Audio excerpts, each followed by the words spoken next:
Hello and welcome to episode 23 of the Catching the Facts podcast here on the Catching the Facts official podcast network. I'm your host, Dan Sisk. And I'm Schroeder. And guys, thank you for bearing with us for taking a week off. Again, we really did not want to do the Pro Bowl. Eric, did you watch like a single second of I the did Pro not. I Bowl? saw like some clips online, but I even skipped those. So I didn't see a I single thing. I didn't even watch clips, dude. I couldn't do it. No. I was so uninterested. I completely checked out. So don't leave comments asking us thoughts on the Pro Bowl because I have no idea what happened because I didn't subject myself to that pain and torture. Yeah. And clearly neither did Eric. So guys, don't leave comments asking about that. Guys, this was the Super Bowl week. So the Seahawks and Patriots played definitely an interesting game. I'm curious to hear more of Eric's thoughts about it. I mean, we talked a little bit about it Sunday night, but I'm excited to hear your more broad thoughts on it. Now that we're a few days out. But first, we have a good amount of news to get to. The last three head coaching vacancies have been filled in the NFL. So lot of news to get to. Eric, you ready to get started? Yeah, let's do it. Okay, guys, so we're going to start with those three head coaching positions, and then we have three coordinator vacancies that were filled that are, more big deal hires. So, and, we're going to get to those when we get to them. But we're going to start with the head coaches. First off, this happened pretty much overnight. He was ready to sign the second the Super Bowl ended. But Clint Kubiak, the offensive coordinator for the Seattle Seahawks, who has had a remarkable season in that position, has revitalized Sam Darnold's career to the point of the guy had the game of his life a couple weeks ago. He is now the head coach of the Las Vegas Raiders. Eric, I really like this hire. I think this basically seals that they're going to go for Fernando Mendoza at number one overall. And I think that Kubiak and Mendoza are going to be a really, really, really good team. Kubiak coming from the Mike Macdonald coaching tree. Obviously, Mike Macdonald is another one of these young, up and coming coaches who's definitely got his pulse on the younger players in the game. We obviously have seen how younger coaches have worked. It's worked for Sean McVay. It's worked for a few others. I think Kubiak will be able to really relate to Mendoza in some ways, and I think he's going to be able to help unlock Mendoza's potential over a couple of seasons of development. I think both of us kind of agree that Mendoza won't be firecracker in the NFL immediately, but he's definitely got the potential to be. And I think that Kubiak is definitely probably the best available coach on the market to realize that potential. I think this is arguably the best head coaching hire this offseason in the NFL. I would certainly argue that. I mean, I know some would argue John Harbaugh, but I just don't think Jackson Dart is going to be the star that they think he is. But I think Mendoza, while he might not be a star, I mean, Sam Darnold just won a Super Bowl. You don't need an amazing QB to win a game. You just need a QB that can deliver in the big moments. And I think Kubiak is obviously coming off of the Super Bowl, which we'll be talking about in a few minutes here, is a really exciting hire for the Raiders. If I'm a Raiders fan and I'm going from Pete Carroll and Geno Smith to Clint Kubiak and Fernando Mendoza, I am a very, very, very, very happy fan. So I think this move, we can't call it a slam dunk because he's never been a head coach before. We can't have full judgment. But Eric, right now, I think this is as close to a slam dunk signing as you can get, considering the guy has no experience. Yeah, I agree. You took the words right out of my mouth. I really like this hire. I think he's going to be able to develop Fernando Mendoza, and they'll get him. He's going to be able to develop him into a really good quarterback that can play at a high level. And like you said, with Sam Darnold, I mean, look what he did. It's like you don't have to have a great quarterback to win. But the thing with the Raiders is the O-line's not good. They have a decent offense and a good defense. They're a good team. And if Fernando Mendoza turns out to be just an average quarterback, they'll still be fine if they just get an O-line. Because they have Ashton Genty in the backfield and Max Crosby on defense. This team's in a really good spot despite what their record was this year. Yeah. So this is a good hire. I really like it. I think he's gonna do big things with Mendoza. Yeah, I'm really excited. Yeah, I don't know if Max Crosby stays. He was really pissed with the team He in was. I did see in the that. last game of the year, when they sat him to tank, which I mean, if you're Max, like you would know they're gonna do that. I don't know why he was getting upset. Yeah. But Right. I mean, if I were him, I'd be like, yeah, guys, take one for the team. This hire is so strong that I feel like they might be able to convince Crosby to stay. I mean, he's one of the true game wreckers in the league. He's integral to keep, in my opinion. And again, I think this head coaching hire is so strong that I think there's a very good chance that Crosby stays. And a month ago, it looked like that relationship was toxic and he was out permanently, right? So it's possible, but I think we need to see if Crosby stays before we can determine if this team's a potential wild card contender this year. I mean, I don't think anyone's expecting them to do what the Patriots just did and go from 4 wins to 14. Um, that's just a little bit of a big ask. I mean, Mike Vrabel had coaching experience. This guy has none. You can't expect that from the Raiders next season. But Right. if Crosby stays, they might be a dark horse team, dude. They really Yeah, could, watch out. Yeah. you know? They really could. So yeah, we can't call it a slam dunk. The guy's never coached before, as a head coach. But um, this is as close to a slam dunk as it gets, I considering that agree. Yep. caveat. Yeah, just with the potential that he can unlock. I mean, this is he's got a I mean, like, we'll see, but I mean, I think he has a pretty easy job right now. I agree. He's in a great spot despite how bad the Raiders really are. He's like that's the best team for him to go to develop a young quarterback who has a lot of potential, and he as a coach has a lot of potential too to develop him. So this is a perfect match. I'm yeah, like I said, I'm excited to see what they'll do.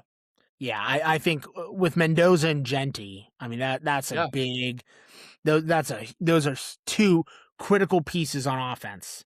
just That get can an O really line beat you. for Genti to run behind, and that can protect Mendoza, and you got a really good team.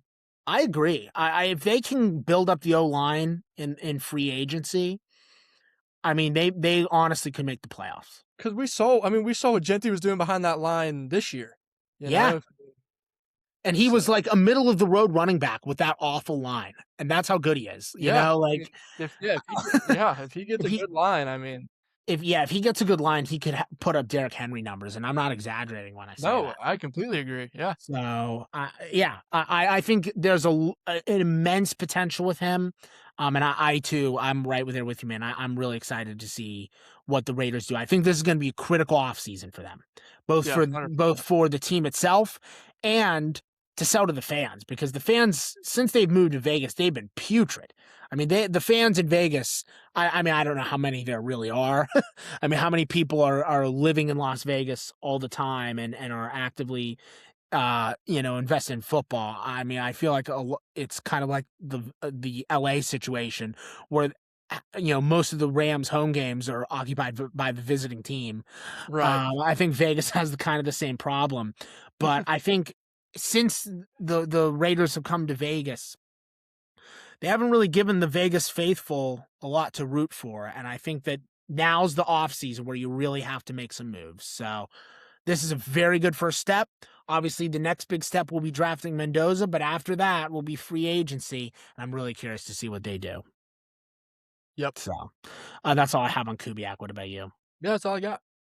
Okay, guys, now let's get to the other two coaching hires, and everyone is roasting both of these. And I'm not surprised, but I actually kind of see potential with both of them, oddly enough. We'll start with Mike LaFleur. He is going to the Arizona Cardinals. Obviously, this team has absolutely no quarterback to speak of. Kyler Murray has proven to be a bust. I mean, let's just call it like we see it. Look, guys, Michael Furr was the OC for the Rams the last couple years. He's done wonders with Matthew Stafford. He didn't win the Super Bowl with Stafford, but he did. The Rams were never bad. when he was the OC, and last year, this last season, they were a very strong team. They made it to the NFC title game. Um, but yeah, I think Mike LaFleur. I think this is a situation, Eric, where the hire itself isn't bad, but bad results are inevitably going to come out of this because the organization is so dysfunctional and broken. Yeah. I think this organization is a complete joke. I really do.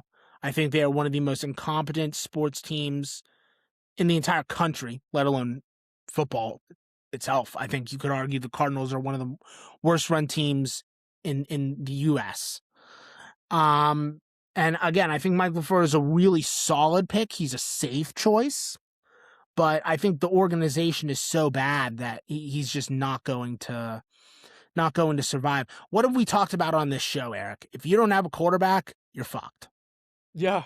Yeah. You know, and unless he doesn't have a quarterback, Kyler Murray has not worked out. And at this point in his career, I don't think he's going to turn it around. I don't think Michael Fleur is going to walk into the training facility and unlock something in Kyler. I think we know who Kyler is at this point. He's not going to improve. He's not going to evolve. He's not going to unlock a new facet of his game. He is who he is. This is not going to work out for the Cardinals, but it's not LaFleur's fault. So I think this is more of a weird hire than a bad one. I think it's not going to work out, but it's not because LaFleur's bad. It's weird. It's a weird one to analyze because the organization's so bad that's kind of clouding my viewpoint of this hire. The NFL put out a poll and ranking this as the worst hire. I Wow. wouldn't agree. And again, I understand that. I do because the Cardinals are so bad. But again, he knows what he's doing. He's a Yeah. good coach. Yeah, Um, you can't say worst hire, especially when you haven't seen anything, and he's been under Sean McVay. exactly. So, and we've seen the coaches that he's developed, and we've talked about it on the show before. Yeah, So, I mean, you can't say this is the worst hire. Yeah, it's maybe not the best situation, but no, the hire itself isn't bad. He's a good coach. It's just I agree. the talent and team he has to work with isn't the best, and it's run poorly, like you said. It's more of a it's like the Browns. It's a management issue, not really a talent issue. It's a management issue. Yeah, I agree with you 100%. I think the management in Arizona is abysmal. I really do. Now, I mean, K look how they as wasted far as Carson Kyler Palmer. Murray goes, What'd you right, say? yeah, exactly. As far as Kyler Murray goes, that's a talent issue for sure. Oh yeah, Um, yeah, yeah, yeah. he's very overrated. Yeah, but Um, Carson Palmer was an incredibly talented college QB that they wasted. You exactly. know, like Yeah, so is I it just can't take yeah. that team seriously. I can't. No, yeah, you can't, and they're like, under the radar team, like, not many people talk about them being bad, but they really should start to be in the conversation of management, I Eric, think. they're even worse. They're irrelevant. Not They're maybe not the yeah, I guess, they're yeah, at least at people are least talking about the Browns, it's like, exactly. We talk about the yeah, Browns. We talk about the Jets. No I one don't think talks we about the talked about Cardinals. I don't think we covered a Cardinals game all year. I think you know what? I think you're actually right about that. I don't think we talked about Kyler Murray once. So yeah, you're right. Oh. Again, we talk about the Browns, we talk about the Jets, we don't talk about them. They are irrelevant. They are Yeah, non-existent in this league. Um, Look, I don't blame LaFleur for taking the job. If someone hires you a head coaching position in the National Football League, you take it. yeah, But I just, especially in his situation where he's never been the head coach for an NFL team.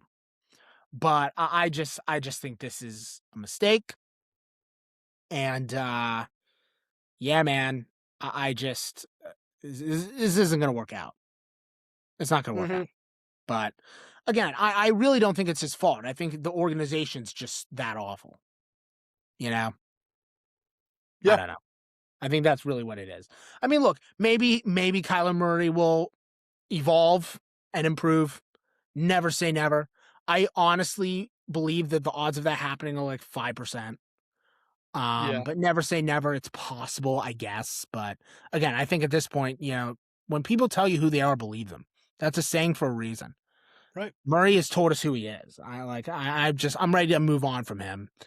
But we'll see how LaFleur does. I'm not excited though. I'm not optimistic for the Cardinals' chances moving forward.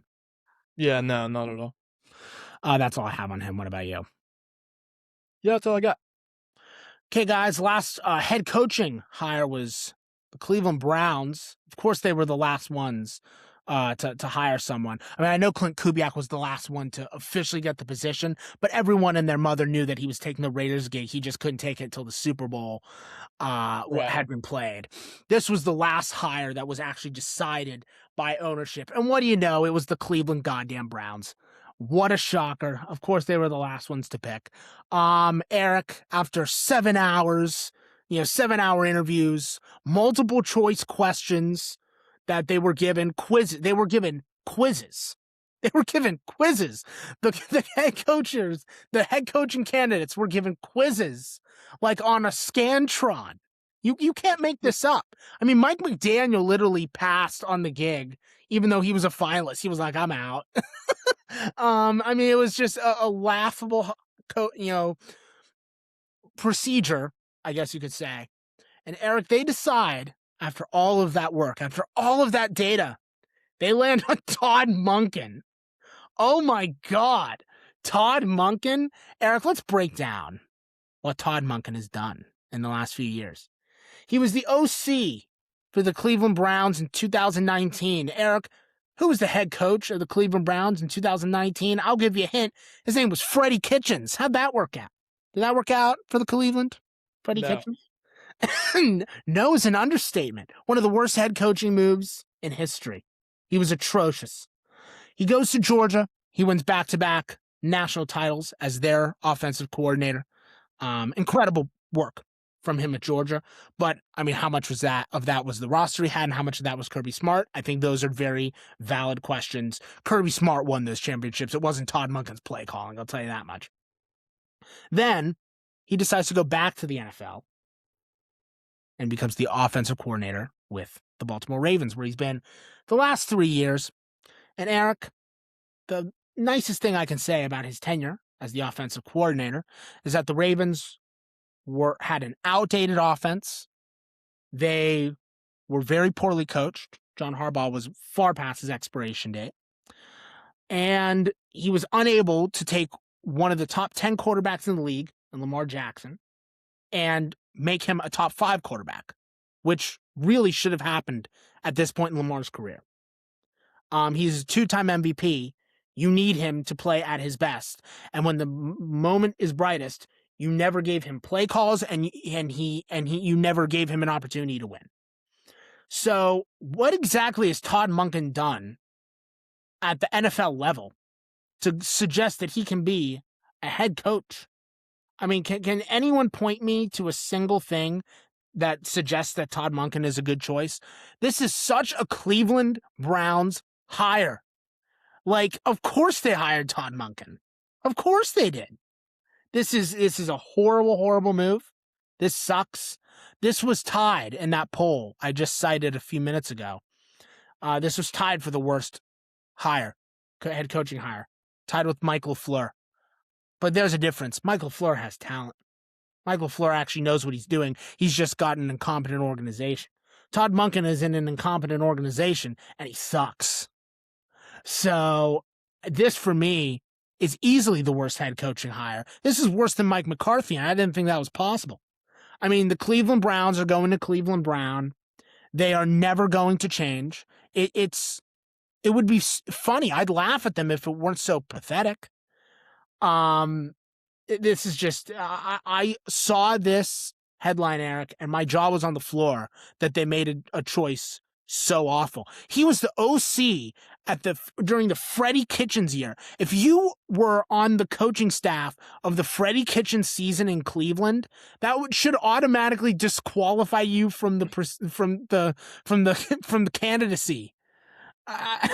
You should automatically never work again in the city of Cleveland. And the fact that he got the gig is just mind-boggling to me. So, no sympathy for the Cleveland Browns. They reap what they sow. This organization will never work. This organization will never find success. Their fans will consistently be in purgatory for the rest of their miserable, pathetic lives. And yeah, yeah, man. I, I don't think anyone was in on the Browns. Certainly, no one rational. But now I think you have to tap out. I mean, I don't know how this team is going to be. If this team next season is watchable, I'd be amazed. I really would be. But that's my take. Yeah, I agree. This is a bad hire. I mean, you got so many candidates on the table. How do you mess it up? Yeah, And at this point, I mean, this is a big step down from a great mind of Kevin Stefanski. Why even fire him? I agree. I mean, anybody they could have honestly got, maybe besides like John Harbaugh, was a step down from Kevin Stefanski. He won Coach of the Year with this team a few years ago. Why let him walk? I mean, I don't understand. So this Yeah, is I think this is a terrible hire. He was Baltimore's OC from 23 to 25. They didn't really do anything. they did nothing. I They mean, did nothing. the play calling was not good, and they have such a good team Yeah, they have a lot of studs on offense, and he can't do anything. yeah, So this is a terrible hire. I don't know what he's gonna do because he has less weapons on offense now than he's probably ever had since that 2019 season. I agree. So this is a horrible hire. I don't like it at all. Um, Kevin Stefanski was a way better choice. Why not just keep him? Maybe he wanted to leave, which I don't blame him if he did. Yeah, But I mean, this is just ridiculous.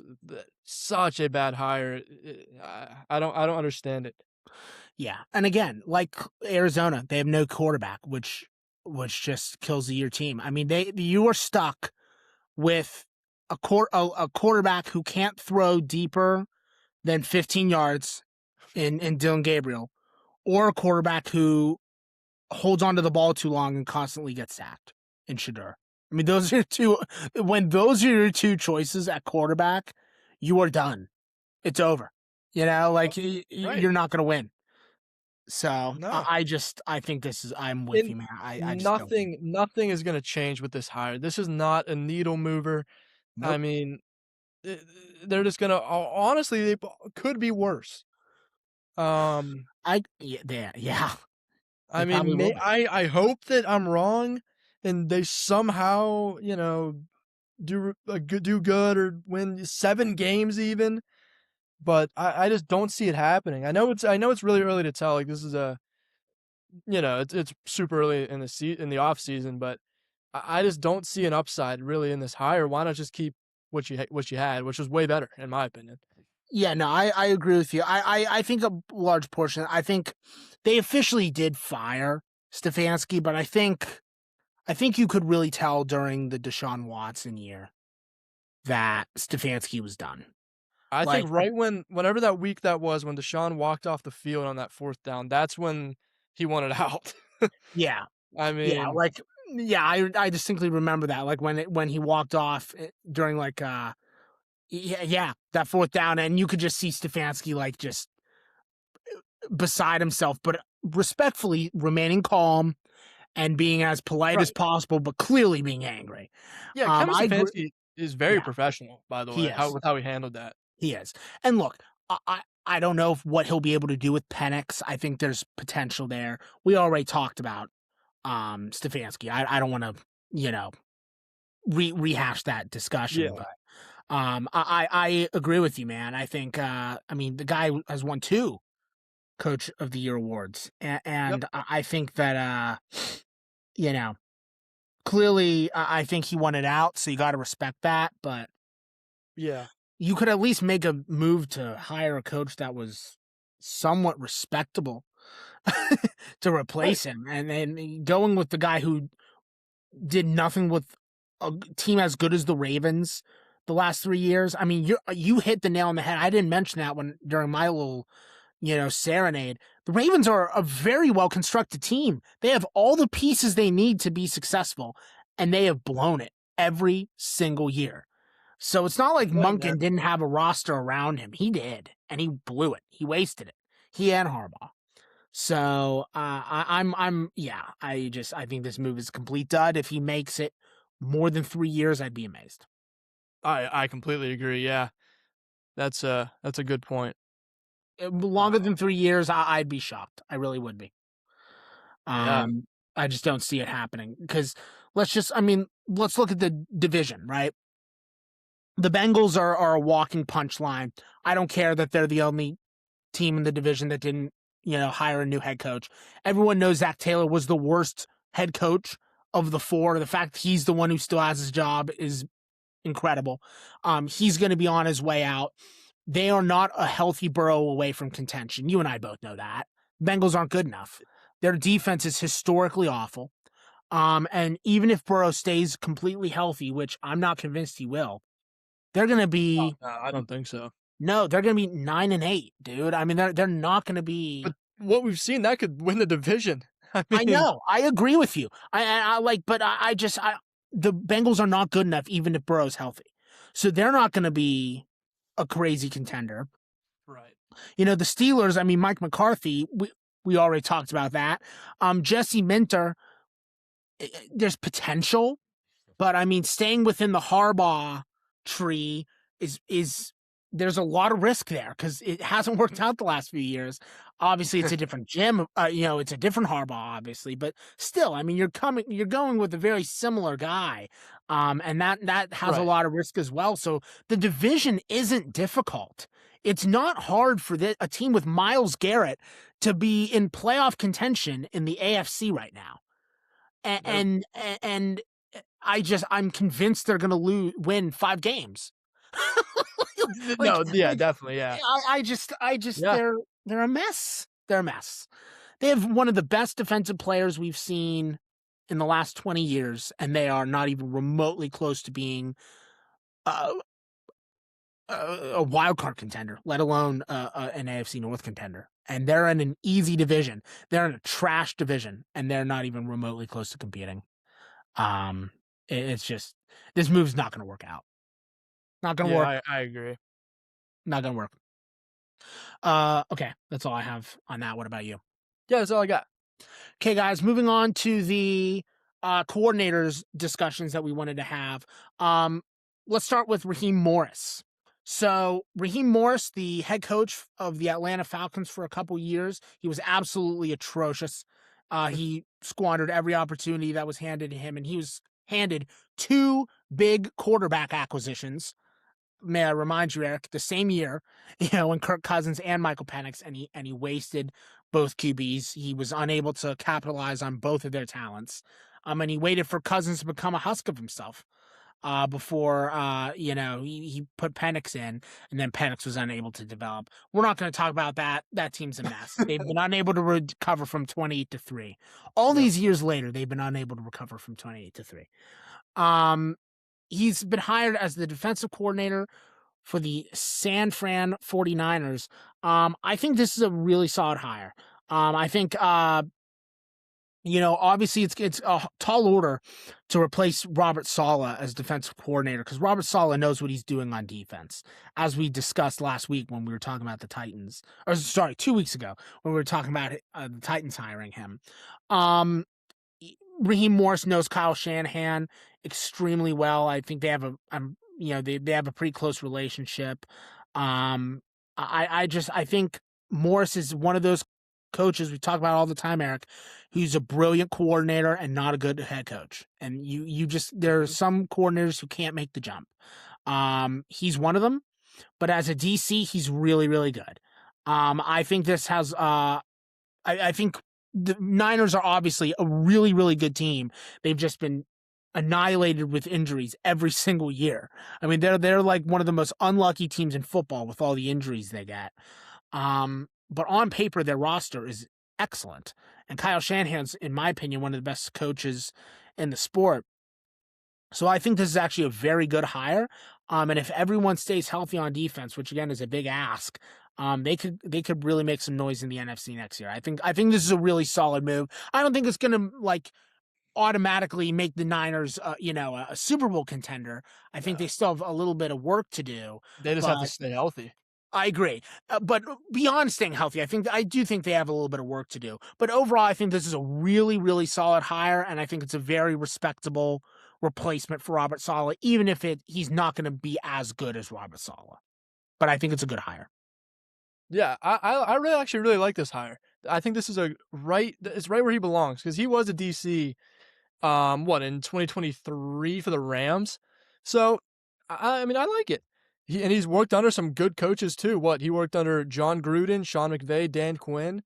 Yeah, So I mean those are really good coaches. So I think he'll be able to adapt, and he has so much talent to work with on that defense that I think it'll be fine. Because yes, his head coaching tenure it didn't work out, no, to say the least. It no, was a total dud. Um, but even though it was a dud, that doesn't mean you're a bad coach. You just have yeah, to know your role, and I think a defensive coordinator for him is the perfect role. So I like the hire. Obviously, it's like you said, tough shoes to fill with Robert Saleh on defense, but I think he'll be able to get it done. yeah, Um, yeah, like he has a lot of talent to work with on that defense. A lot of ball hawks, which he likes. He was a DB coach yeah. for a while. I can't remember where, but at in Tampa Bay. So Oh, that's right. I forgot about that. You're right. so yeah, I mean, I think he'll fit right in, and this is I like this hire.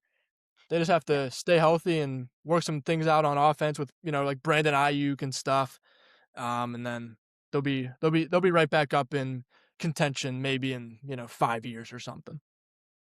Yeah, yeah, no, I completely agree with you. Again, I don't think this is the sexiest hire. I don't think he's quite as good as Sala, but I think he's as good a replacement as you're gonna get. And I think it's a really solid move on the part of the Niners. They just have to stay healthy, and they could be off to the races after that. Yep. Okay, that's all I have on him. What about you? Yeah, that's all I got. Okay, guys, moving on to the next hire, Brian Dable. We all thought he was going to take a head coaching position. I really thought he'd go to the Bills. I was surprised that they Yeah, ultimately we went both with Joe did. Brady. But ultimately, Brian Dable chose to take the position with the Tennessee Titans. He's going to be their new offensive coordinator, and he's going to be working with Cam Ward. I think this is an excellent, excellent, excellent move for him. Personally, I think that this move, I mean, obviously the Titans just hired Robert Saleh. Saleh is a defensive minded coach. Dable's going to have complete control over Cam Ward. He's going to have complete control over that entire offense. I think Dable wanted the control without the blame. And Mhm. he wasn't going to be that with Buffalo. He was going to be Josh Allen's patsy. I mean, that's what he's going to be. Joe Brady is fine with being Josh Allen's patsy. The second they offered him the job, he took it with, the second, it was offered to him. I think Dable wanted the control, but he wanted the privacy to, work with Cam Ward on his own. And again, no one's really focusing on the Titans right now. Cam Ward is not one of these number one overall picks that's getting a ton of publicity and a ton of attention. And I think the Dable really sparked to that. I think he doesn't want all the pressure. I mean, obviously, he couldn't handle the pressure being the Giants head coach. I mean, that's a high profile gig. It's New York, right? No one really lives in Tennessee outside of Memphis. So I think this is a really good hire. I think Saleh picked a really, really strong offensive mind to help him because obviously he didn't have any great offensive minds helping him with the Jets. And we don't know how that turned out. So I think he's making up for that with Dable. And I really think this is a smart move. Again, I'm a little surprised Dable did not take a head coaching position, but I think he really wanted control of an offense without having to divert attention to the rest of the team. And this was the best opportunity to do that since Saul is a defensive minded head coach. So I think this is a really good move for Dable. And I think this is a very good move for the Titans. I think Cam Ward should be very happy because I think there's immense potential for him to level up with Dable. I don't think it's going to happen next year. I think there's a lot of work to be done with him. It's not entirely his fault. I mean, his O line killed him, right? But I think this is a very good move for all involved. Titans fans should be happy. Yeah, I completely agree. This is a great hire. Robert Saleh's really building a good, coaching staff over there, Yeah, and really quietly too, really under the radar. yeah, You haven't really heard too much about this maybe, if you're really not paying attention, because things like that could easily slip. Like, you don't really hear about too many offensive coordinators being hired, but this is a big one, and you should really be paying attention to it, because yeah. we've seen what Brian Daboll was able to do with Jackson Dart. Jackson Dart was not the best quarterback in college. Obviously, No, yes, he's been okay. I think he's getting way too much media attention for what he's doing, agreed. just because of his personality, I think. But Cam Ward is a way better quarterback and a way better athlete, I think, than Jackson Dart will ever be. Yeah, Um, and the potential that can be unlocked here is huge. Because we saw, I mean, we've seen Cam Ward play a little bit.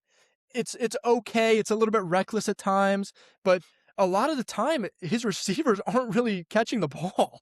Like, he can throw. He like they've actually lost a few games this year, 2 or 3 games, because in crunch time, the receiver can't catch, and Cam throws a perfect dime right to him.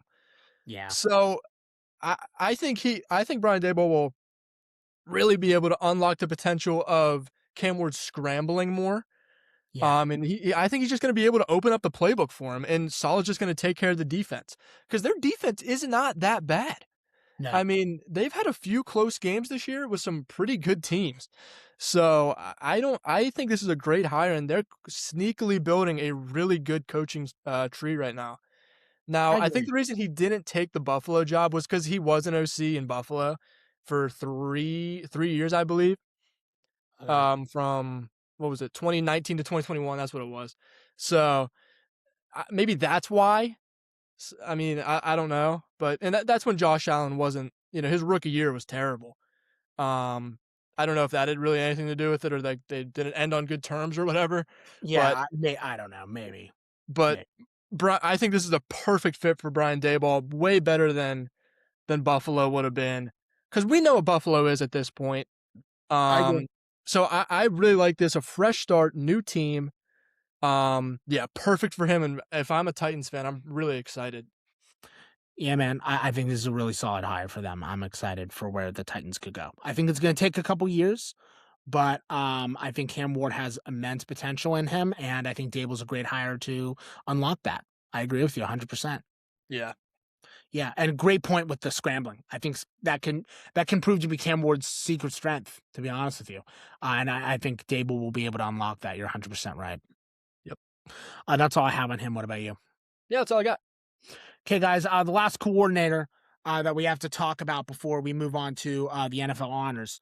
Um, Matt Nagy.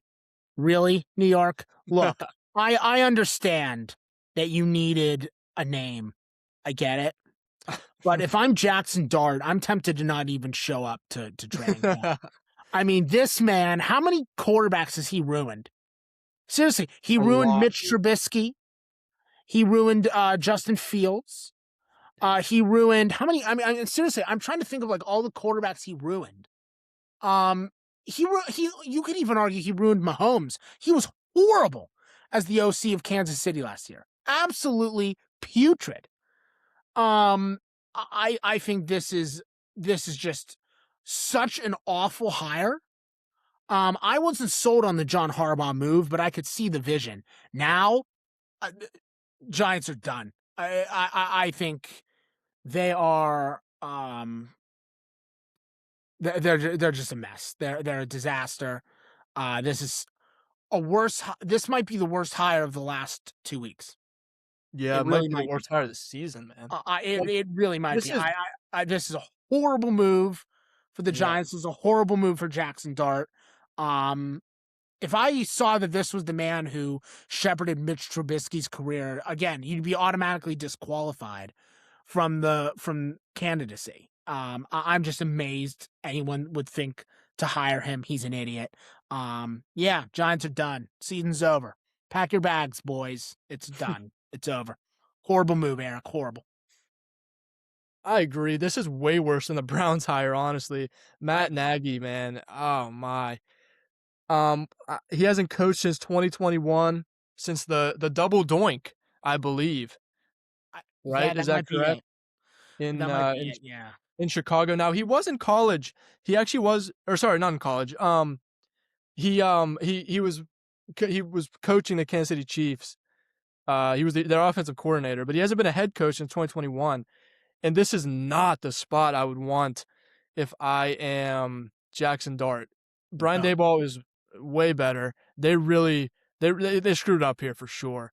Uh-huh. Because, like you said, we've seen Matt Nagy with younger quarterbacks. It never ends well, No. ever.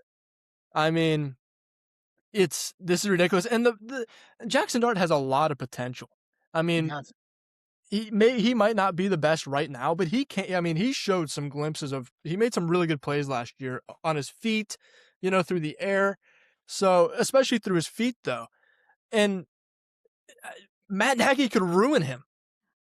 I Yeah, mean, I agree. we've seen it before with Justin Fields. That was a great example because he is a mobile quarterback. Maybe not the best arm, maybe doesn't make the best decisions, but he has a lot of potential and he can be developed. Um, but Matt Nagy ruined him in Yeah, Chicago. yeah, So, I mean, if I'm a Giants fan, if I'm Jackson Dart specifically, yeah, I'm not happy at all because I'm like, oh, like my career might be like my career's hanging in the balance almost. yeah, Do yeah, you you're agree? right. I mean, No, I completely yeah, agree. If I literally yeah, started off my rant saying, "If I'm Jackson Dart, I don't show up to training camp." I mean, yeah, this right. No, for yeah, Dart, I look, agree, man. if they had a veteran, okay, the veteran Right? could get Yeah. around No. Yeah. Nagy, Yeah. right? Yeah. I mean, Mahomes wasn't great around Nagy, but he could often, like, work around Nagy's incompetency. Um uh, Jackson Dart can't do that. He doesn't have the experience and he doesn't have the roster around him. I Yeah. mean, look, I mean, he obviously has a couple uh, really talented receivers, Malik Neighbors, a few others, but they just don't have the team around him to compete right now. Yeah. I think Nagy is a horrible move for a team trying to develop a young quarterback. I mean, it's just No. such Yeah. an Completely awful agree. move. I don't know what they've seen with him the past couple years, and yeah, I understand he's in Kansas City, but I mean, even look at Kansas City this year. Yeah, exactly. They're coming off their worst season in years. Exactly. So I don't know what they're seeing right now. Yeah. Um, He must be really good in a room. must be. Yeah, he must interview Yeah. really well because the fact that he got Yeah. another head coaching job after what he did to the Bears, Yeah. that's really impressive. And Yeah. I feel like the only reason Kansas City maybe wanted him back is that was where he started his career.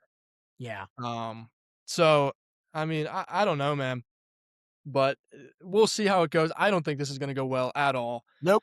Um, because Nope. he's ruined so many quarterbacks in the past. It's like I don't know what's going to change. Nothing. That's the answer. Yeah, you're right. Um, yeah, really, really bad. So, Yeah. 100% agree. 100% yep. agree. That's all I have on him. What about you? Yeah, that's all I got. Okay, guys, I know you want to get to the Super Bowl, but NFL honors happened this week. We got to get to them. I'm sorry. I forgot to mention at the top of the episode. My apologies. We're just gonna go down the list real quick. I don't have too much to say on these winners because I think they're pretty much all deserved. So we'll get it kind of in and out real quick. But we will touch on all of them. So let's start with MVP, Eric. The closest MVP race, and I think they said 20 years, which is crazy to me considering Stafford was so much better than Drake May. He threw for 15 more touchdowns than May. 15. I looked it up while we were talking. He finished with 15 more. And Yep. it was still Drake May still almost won. Look, I understand the Patriots had a miracle year, but he did not deserve MVP, as the Super Bowl showed. We'll talk about it. Um, Look, guys, Stafford is 37 years old, and he's still one of the best quarterbacks in the league. He's a first ballot Hall of Famer. He's one of the best we've got. His playoff performance was one for the ages. I mean, he threw for 831 yards in the two postseason games. I mean, you can't make that up. I mean, the guy's just insane. Just a remarkable talent. Um, Yeah, I think it's totally deserved. I'm happy for the guy because he's a remarkable talent who honestly, Eric, could never break through because he was Yep. on a bad Lions team for all those years. But the second he got out of there and got with Sean McVay, it's like something unlocked, and he won a Sean Super McVay did. Bowl. He won a Super Bowl. Now he won an MVP, and the guy's just off to the races. Yeah, first ballot Hall of Famer, incredible player. Yeah, I agree, man. It's just so special what he's doing, and even at his age, it's Yeah, really impressive. He's 37 years old in his 17th season, and yeah, he's still getting it done. I agree. I don't think the race was as close as the media makes it out to be, or maybe as not. it should have been, I guess, because he was miles better than Drake May, and we saw what Drake May did in the Super Bowl, which we'll get to. So Matt Stafford, 100% deserved. He was better than all of the candidates. So Yeah, yeah, yep, I really like that, and I'm really happy for him too. yeah, completely agree. Okay, guys, Defensive Player of the Year. What a shocker, Myles Garrett. He broke the single season sack record. It was over the second that happened.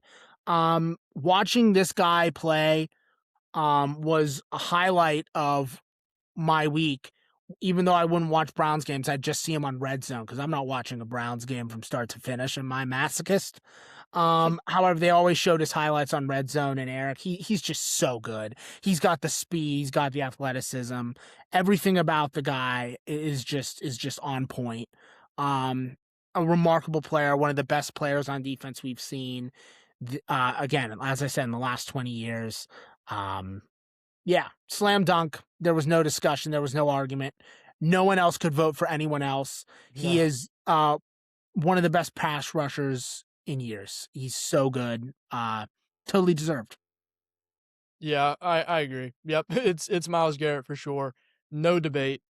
Um, yeah, he's a great talent. I really like to see him play. It's so fun to watch him. It is.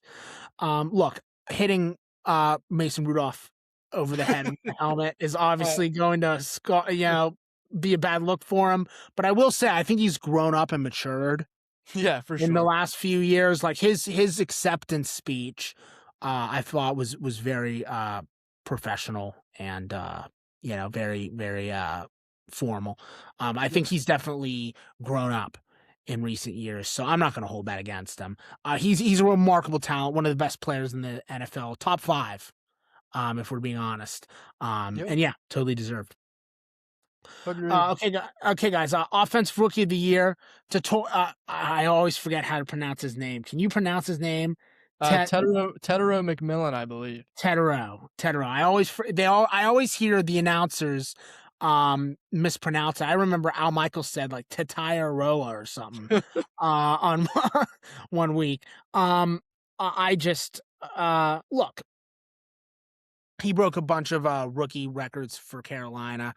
He was Bryce Young's number one receiver all year. He's the reason Bryce Young kind of has a career, if we're being honest. He's one of the few first round picks this year that actually really worked out, which is crazy because I thought that he'd be good. I didn't think he'd be this good. I don't know if he would be my slam dunk pick for offensive rookie of the year, but he was definitely one of the best rookies of the season, and I'm not gonna complain that he got it. He made single handedly made Carolina a playoff contender, which is really impressive. So good for him. I'm not like crazy for the win, but I can't say the guy doesn't deserve it. He's really good. Yeah, I agree. I thought there was maybe better choices, but he deserves it. I mean, what, he was the 8th round pick, I believe. So, or sorry, Okay. the eighth pick. So, Oh, and got it. he's living up to the hype. And the fact that he can connect with Bryce Young like that, I mean, he's unlocked Bryce Young's potential, you could say. He has. Because I mean, Bryce Young's been waiting on a guy like him. So, I I mean, I think it's deserved. So that's really it. I mean, just congrats to him, and I'm really excited to see what he'll do. I think he'll develop into a really good, like, wide receiver 2, even, I mean, wide receiver 1, a really good one. Yeah. So yeah, Yeah, no, he definitely has potential. I honestly think that the reason he won this is because he did level up Bryce Young to the point yeah, that Bryce Young was able to play a playoff game at home. You know, I think Yep, I think the fact that which is makes it happens all the sense. I mean, time. you can't even argue that. Yeah, I mean, it's like over in baseball. I know we're getting off topic here. Like when Andrew McCutchen won MVP, Right. in 2013. He Yeah. wasn't the best player statistically, but the fact that the Pirates have been so awful for so long and he finally gave them a winning season, that got him MVP. And I Yeah. honestly think it's the same thing here. I think McMillan just was finally able to give Bryce Young a really solid season. As we discussed earlier in the playoffs, he almost Bryce Young kind of passed CJ Stroud in terms of quarterbacks you want on your team, which is crazy Yeah. considering the discussions we were having like 2 years ago.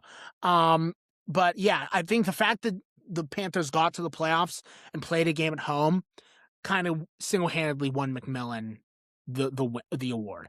I don't think Which he was yeah, the best player, but again, when you do something like that, can you blame the voters for going with him? I can't. not at all. I can't. Yeah. So I get it. Again, he probably wouldn't be my pick, but he had a really good season, and I'm not going to complain about it. Nope, not at all. Okay, guys, protector of the year, Joe Thuney. What a shocker here. The guy didn't allow a sack. When I saw that stat a few weeks ago, I was like, protector of the year, guaranteed. Caleb was always scrambles, so you never really noticed this season. Like he scrambles a lot, Eric. Caleb Williams is one of the He big does. He does. scramblers in the league. So I think a lot of people kind of assume that because of that, the Bears O-line kind of sucks. Yeah. But I don't think people really realize that that was the game plan for Caleb. The Bears O line is actually very good, and Thuney is the leader of that line. So he's won a couple Super Bowls, if I recall. He's very, very good. Um, I'm not going to complain about this either. He's a really respected veteran who knows what he's doing. So I think it's a great award. Yeah, I agree. I mean, and the fact that he got moved to left tackle in the divisional game against the Rams, and that was turned out to be a great game, and he played Oh great. yeah, Like you said, that's he didn't true. allow a Yeah. sack. So, yeah, I think this is completely deserved. I feel like it's hard to argue Yeah. again. I mean, the fact that he was able to really turn Caleb Williams. I mean, what Caleb Williams took, I think he took I think he was like leading the league in sacks last year, I believe, or something like that. Yeah. Um, and the fact that he just leveled up and figured it out, and it's really impressive. And so the Bears are in a good spot with O line. I honestly, they're just in a good spot in general. And Joe Thuney, he is really good, and he deserves it 100%. Yeah. So You need a veteran presence to lead an O line like that, and yep, he's definitely what the Bears have, and he's been a great leader for them. So great 100%. Yeah, great it's award. so important, especially on the O line. Agreed, 100%. Okay, guys, the next two awards were again slam dunks, so we're not going to talk about them much. Comeback Player of the Year had to be McCaffrey. McCaffrey had this by week 5. Yep. I thought his career was over, Eric. I really did. Yeah, man. I just feel like his history was so brutal that the guy was just never going to come back.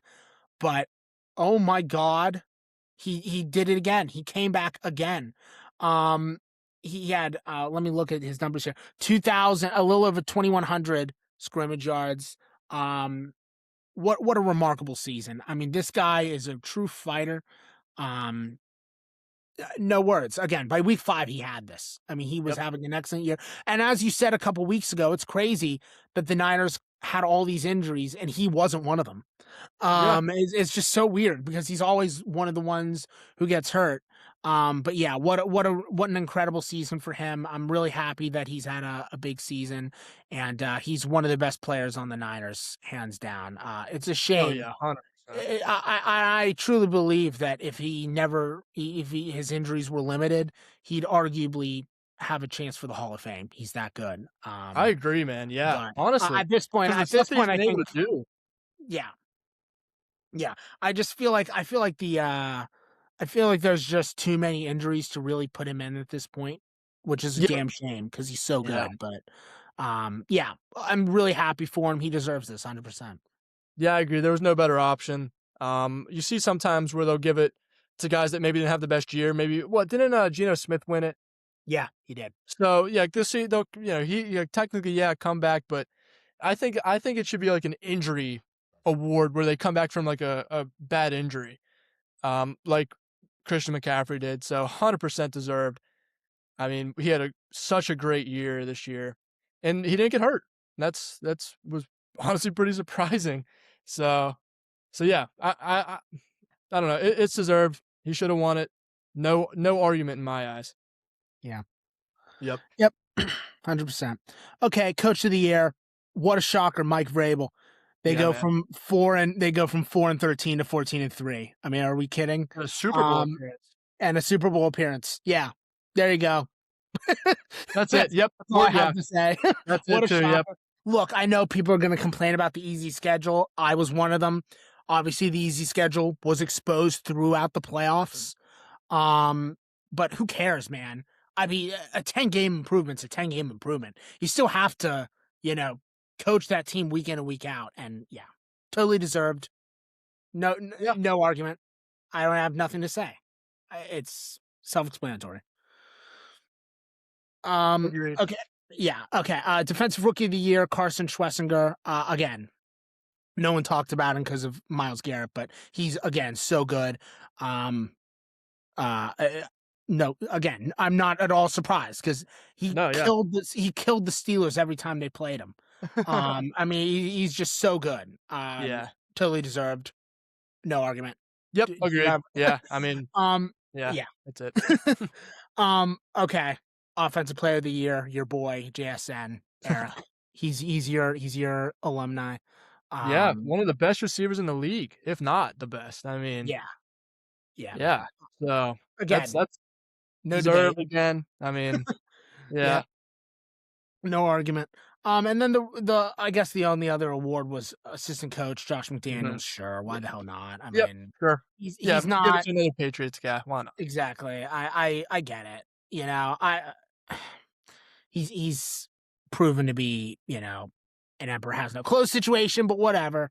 He was able to help develop Drake May. You gotta give him credit where credit's due. So again, I wouldn't give it to him, but I mean, who else would I give it to? I don't even have like a guy I'd pick. I just don't want to give it to Josh McDaniels. No, yeah. Um, but yeah, I get it. I understand. So, um, whatever. Sure. But yeah, no, man, as we've discussed all season, the NFL's had a rocky year in terms of quality. So I feel Yeah. like as a result, a lot of these awards were really self explanatory. Like, was not really surprised on any of them because, again, there were so many bad teams. I would argue there's like 10 teams, arguably more, that were genuinely unwatchable this year. So, like, again, the fact that, there were only so many good teams to pick from, in terms of picking your players. And so I feel like a lot of these awards were very self-explanatory. I knew it would be JSN. I knew it would be Mike Vrabel. I knew it would be McCaffrey. I had a very good feeling about Stafford. I knew it Yep. would be Miles Garrett. Like, none of these Yeah, awards were no, missing. yeah, 100%. Yeah. But yeah, congratulations to everyone. Yeah. Again, I really think that everyone kind of deserves it. Yep. Even if they wouldn't be my immediate picks, but Yeah, agreed. yeah, really solid picks from that voting body. Yeah. Okay, guys, moving on. Finally, an hour in, we're going to get to the game. Thank you for your patience. We had a lot of news to get to. So, Eric, let's talk about the Super Bowl. The Seattle Seahawks playing the New England Patriots in Super Bowl 60. What happened? Yeah, the Seahawks dominated the Patriots. They won 29-13 to win the Super Bowl. I know a lot of people didn't like this game because it was maybe boring to some. I really liked it personally. I did too. Um, and I referenced it when I was talking to you, but it was like the Rams Patriots Super Bowl where a lot of people thought it was boring, but dude, it's a good like this is a good game. Like, I mean, not a lot of like too bad mistakes. Like no, the Patriots didn't play terrible. It was No, just that the Seahawks were a much better team. I mean, look at the sides. You can just look at the playoff bracket and see that the Seahawks had to go through a gauntlet to get here. A lot of tough games on the road. and the Patriots really didn't have that. Yeah. And that just shows that the NFC, and we've been saying it all year, the NFC is just miles better. Yeah. And I think we called it back in maybe like week 15 or week 13 that It was the that NFC was early. gonna win the Super Bowl. And It look was at what that. happened. Yeah. I mean, Sam Darnold, what a great story. I think, this is his first ring, correct? Oh yeah. Yeah. For Yeah. his fifth team, he finally wins a Super Bowl. Yeah, That's he a went, crazy. yeah, great for him. He went 19 for 38, 202 yards and a touchdown. Not even a crazy game. But No. when you have Kenneth Walker, who runs for 135 yards, Yeah. and your defense does what they did, you don't have to play the best game of your life. Yeah. I mean, what Kenneth Walker was doing was so special in that game, and he was honestly kinda handcuffed this year to, Zach Charbonnet. They've really unlocked Zach Charbonnet's potential, and were utilizing him a lot more, Yeah. to the point where they were splitting carries almost identical, They were. getting the same amount of carries, and the fact that he really steps it up, I love that for Kenneth Walker. I really like him. Jackson Smith-Njigba, he didn't play great. He had 4 receptions for 27 yards. Cooper Kupp, though, a quiet guy that we really haven't talked really at all about this year ever since he left the No. Rams. He had 6 receptions for 61 yards and no touchdowns. A.J. Barner scored the only offensive touchdown um, of the game. But I mean, Cooper Kupp, what a rebound Yeah. from going from, I believe it was an ACL or ankle injury, to being traded to now being a Super Bowl champion again. Yeah. It's really, really a great story. Um, just in that aspect. And this defense, man, we've been telling you they're legit. I mean, Ernest Jones, 10 tackles he had. What a game. That is an amazing game. Yeah. And it's not like they weren't getting to Drake May. I think they had like 5 sacks on him. Yeah. So, I mean, their defense was screaming this game, and they also had the pick 6 touchdown on top of it. I Yeah. mean, such a great game for the Seahawks, and then Jason Myers to really put the nail in the coffin, and he opened up the scoring. He went 5 for 5. Yeah. I mean, you can't have a better game just overall. This team was played very complete, Yeah. and they just played their identity. That's what they are. They're not super flashy. They'll just beat you with a really good defense where it's hard to run against and just run any play against. And Sam Darnold will just have an okay game, and he doesn't have to have a crazy game because the defense will back you up, and he has so many weapons on offense. Yeah. So, amazing game for them. On the other side, we've known this was coming. I didn't think it would be that bad, honestly. I thought the Patriots would be able to at least score. Yeah. Drake May had 2 interceptions, 2 touchdowns, but he only had 295 yards, and he went 27 for 43. I don't know what I don't know why, but they did not run the ball at all. No. Ramondre Stevenson was the lead back, and he had 7 carries for 23 yards. And then Travion Henderson, who's been so good this year, only had 6 for 19 yards. I mean, Yeah. how are you going to have maybe top 5 running back duo in the league and not even use them in the biggest game of the year? Because it's not like they have the best No. receivers. They have I'm Stephon Diggs and Yeah. Mac Hollins. I Yeah. mean, is their wide receiver too. So, in which Matt Collins played a great game. No disrespect, he had 4 receptions for 78 yards and a touchdown. That is an amazing game. But if you're only throwing the ball, and that's why they're picking it off. You know, Yeah. I mean, Yeah. if that's the only game plan you have, it's like it's picked up on instantly because you can't run the ball. It's just, I don't understand it at all. It makes no sense, to be honest. Yeah. I don't know. The This New England's game plan made no sense to me. It was so weird. No, not at all. And they even came out the gate like not hot. You know, like Yeah. both teams really did. But the fact of the matter is, the Patriots just weren't scoring points. Yeah. And I mean, and I understand the Seahawks defense is the best in the league, but Drake May, you're an MVP candidate. I I know. mean, Yeah. do something. Yeah. So this was a very eye-opening game in that aspect, just for the game planning for the biggest game of the year, and really the execution. I mean, the execution wasn't great either on the Patriots side. Yeah, their defense did as much as they can though, but their offense, I mean, 13 points, that's not good. You're not going to win a game like that. I feel bad for this defense, man. They were getting so many stops, so many good stops, just holding them to 3 points. If the Patriots score a touchdown, maybe in the third quarter, they're in this game, Yeah. but they didn't. And that was the thing we talked about. Just limit mistakes. If you don't turn the ball over, this is going to be a close game. But they did. So Yeah. bad game plan. Not the best game for Drake May, but he's still young, so I'll let it slide. This is really all on Mike Vrabel and the game plan. It was bad. Yeah. Yeah. I completely. When they look a first half, every team has a bad first half. Can have a bad Yeah, first they've half. been sitting for a while, sure. You know, but the fact when they came out at halftime and they had a couple 3-and-outs, I Yeah, was like, this is it's embarrassing. over. Like, did any of you like? I honestly wonder what they did at halftime. Like, did anyone sit down with the team and make adjustments? Did anyone do anything? Like, I honestly have to question it.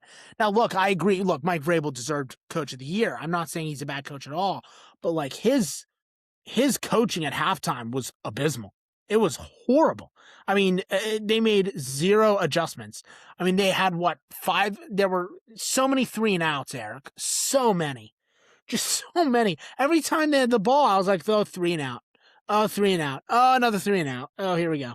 I mean, it Yeah, just kept coming and coming and coming. It was absolutely crazy to watch. Look, the pick six, it was such a weird pick six, Eric, that I honestly thought it was a fumble when it happened live before I saw the replay. me too.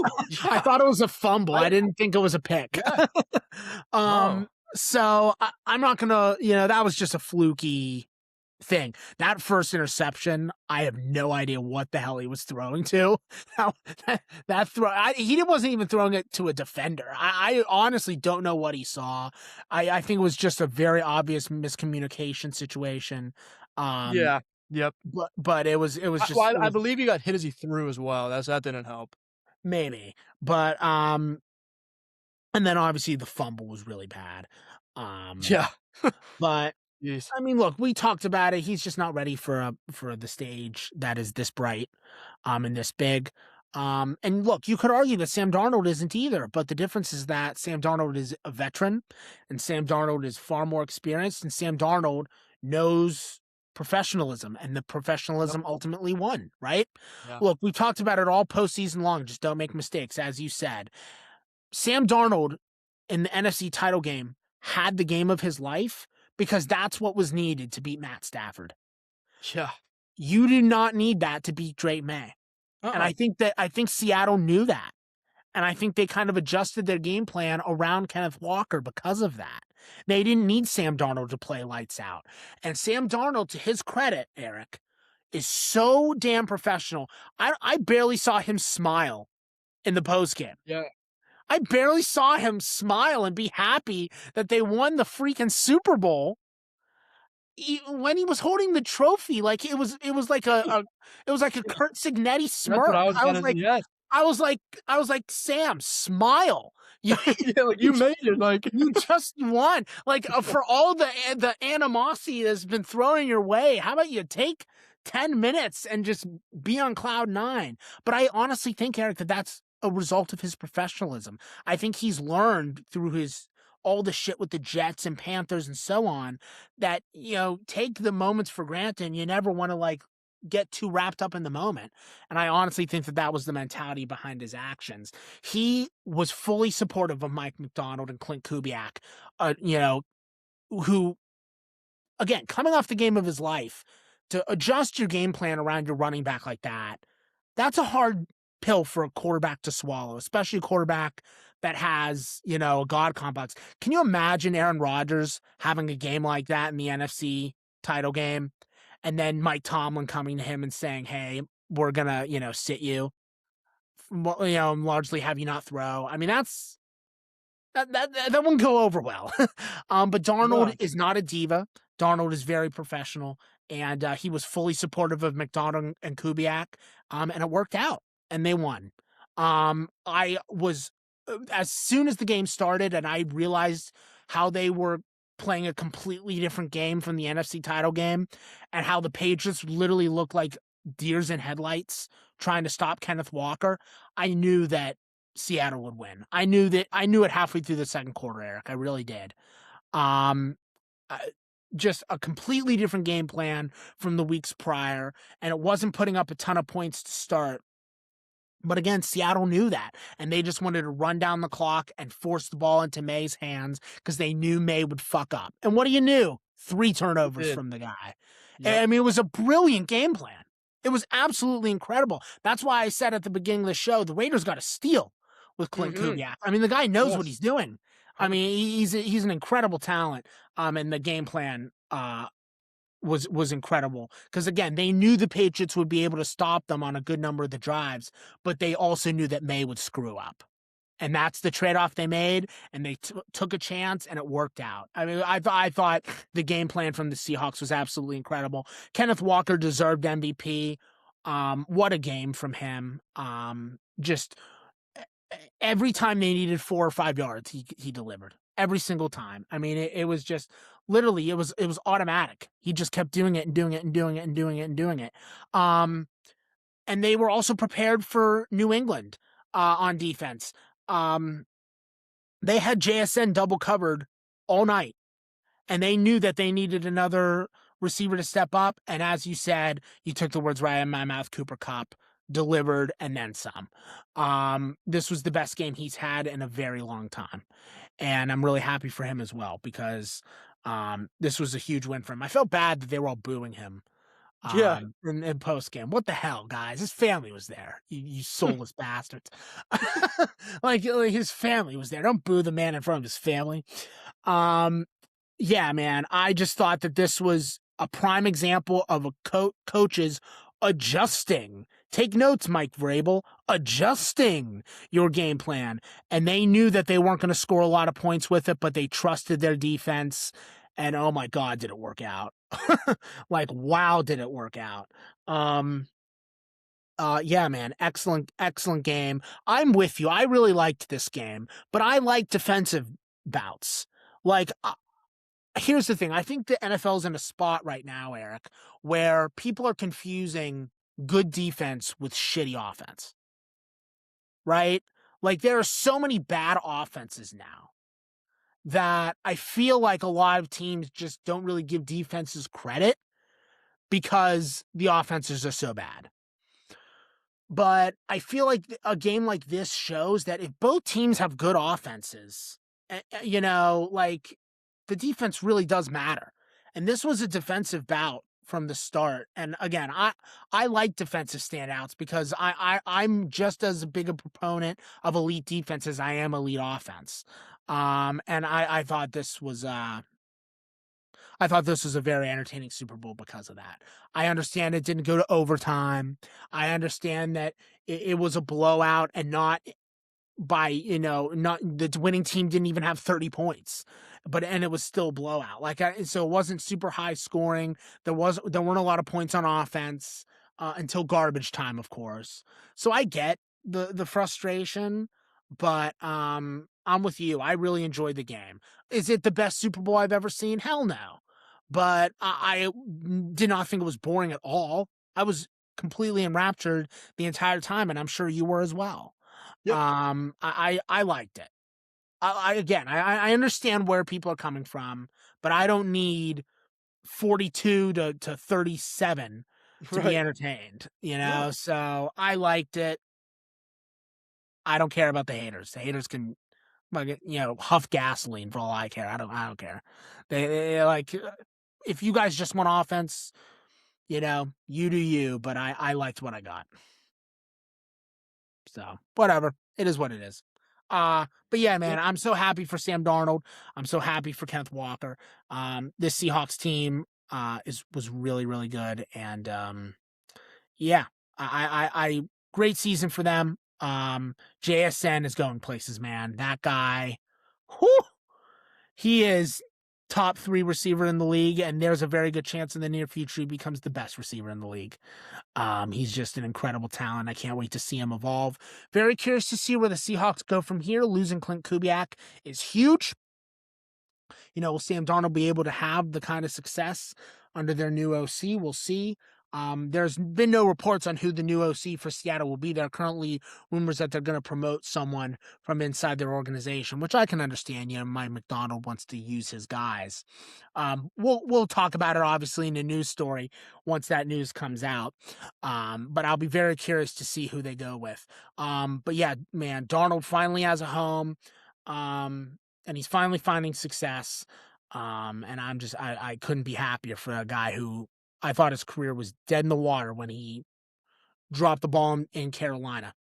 Um, and I'm just thrilled that he turned it around. So great season for Seattle, great season for Sam Darnold, great season for uh everyone associated with the Seahawks, quite frankly, from their fans to the executives, whatnot. Very well constructed team from top to bottom. They got a breakout season from JSM, which really helped.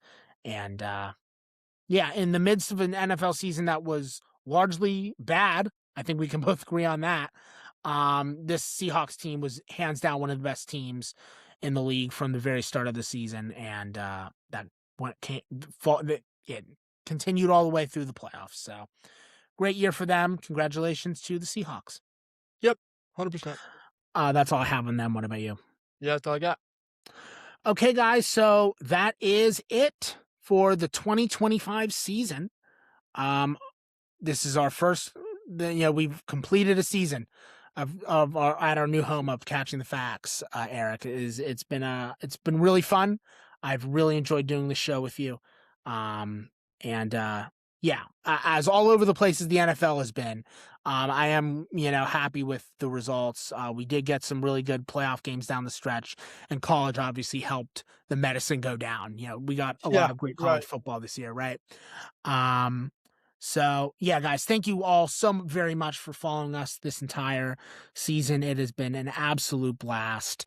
Um, moving forward, covering the off season, Eric and I have been discussing it. We are going to be moving to a bi-weekly release schedule during the off season. We don't feel like there's enough news each week to cover in one show. We don't want to do 25-minute episodes, every week. We'd rather give you one 45-minute episode every 2 weeks. We want to make the show as good as it can possibly be. And moving to bi-weekly, will allow us to do that. So we've got a couple coaching hires, specifically coordinators that will be hired in the coming weeks, which should help. We're a couple months away rather from the NFL draft. We're obviously going to be covering that. We'll obviously be covering the big deals in free agency. The free agency period is coming up here as well. So we're not going away. We're just going to be moving to a bi-weekly schedule for the next few months.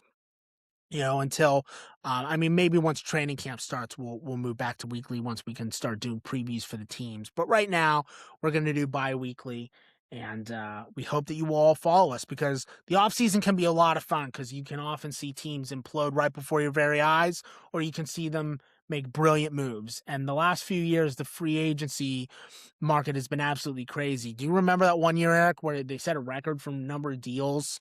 It was like 30 in a day or something. Like it was just absolutely nuts. Yeah. Maybe that happens this year. That'd be fun, but that would be fun. But yeah, guys, we got a lot of stuff coming up in the coming weeks. So stick with us every other week on the Catching the Facts official podcast network, because Eric and I are not going away. We're just going to be coming at you less frequently, which is sad, but we got to do what's best for the show, and this is the best way to do it. So we'll hope you'll continue to follow us. Before we go away, Eric, anything to add? Yeah, this has been an awesome season. Went by way too fast. I It mean, flew by, didn't it? I feel like it was just yesterday we were covering opening week for the college football. I agree. Yeah, So feels like yeah, that. this has just been such a fun time doing this. Um, Thanks for watching this all year with us. Yeah, And just sticking with us. It's been a long season. And maybe some of the games I know weren't the best in the NFL this year, but we tried our best to at least make it entertaining. So yeah, yeah, um so yeah, but yeah, thank you for doing this. This is awesome. I'm glad we can keep doing it. So yeah, I'm really excited for what the off season brings. yeah, guys, and I'm not gonna comment officially on what is in the works, but I can confirm that Eric and I have been talking about ways to make the show considerably better in September once the season starts up. We have a lot of ambitious plans on how to expand the show and make it bigger and better than it already has been.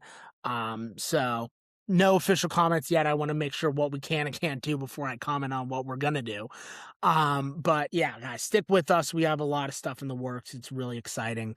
And again, thank you all so very much for your continued support. It means so much to both Eric and myself that you guys take some time out of your week to listen to us just ramble about football. I mean, that's crazy to me that someone wants, that there's a contingent of people, Eric, that want to listen to the two of us just talk with each other Yeah, about a sport. But it means the world to the two of us that you guys are willing to do that. So thank yep. you all very much. And yeah, guys, just stick with us every other week. There's going to be a lot of fun news to talk about. Um, I guess a sneak peek for the draft. We're going to do a breakdown of the entire first round. You're not going to want to miss that episode. That's going to be so much fun to do. I cannot wait to do that. That's going to be a blast. But yeah, guys, so much is coming. Stick with us, and it's going to be a lot of fun. As always, we will post on Wednesday at 12 p.m. Eastern Standard Time on both YouTube and Spotify. Please like, comment, and subscribe on both platforms. We again very much appreciate your support. Um, yeah, I think that's pretty much it. Again, we'll be back in 2 weeks covering what is surely going to be a couple big coordinator hires and maybe something else. If there's any development in this James Pierce story, we're going to be doing that too, because that's holy hell, that's just absolutely crazy. I want to wait to see the Yeah. legal proceedings continue before we comment on it, but that's a crazy story too. Stuff like that we're going to be doing all off season long, so every other week please tune in. Until then, I'm your host Dan Sisk, And I'm Eric Schroeder. and we'll see you then.